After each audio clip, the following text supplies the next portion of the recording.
आध्यात्मिक यात्रा में आप सुन रहे हैं नवरात्रि के पावन पर्व पर मां के 9 रूपों की गाथा।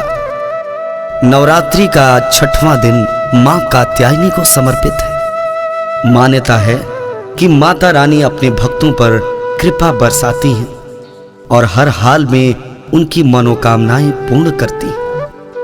कहते हैं मां कात्यायनी की पूजा करने से विवाह में आने वाली अड़चनें दूर हो जाती और सुयोग्य वर की प्राप्ति का आशीर्वाद प्राप्त होता है।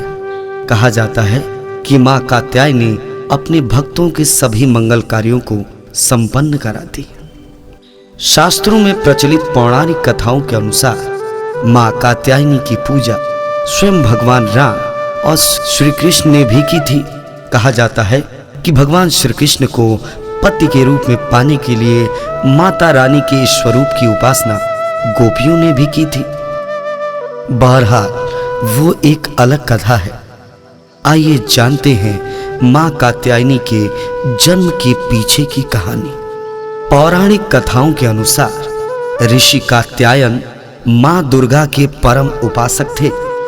एक दिन मां दुर्गा ने इनकी तपस्या से प्रसन्न होकर इन्हें दर्शन दिया और कहा, मांगो, क्या मांगते हो। महर्षि कात्यायन ने हाथ जोड़कर माता से कहा, हे माते, मैं जीवन भर आपका अनन्य भक्त रहा।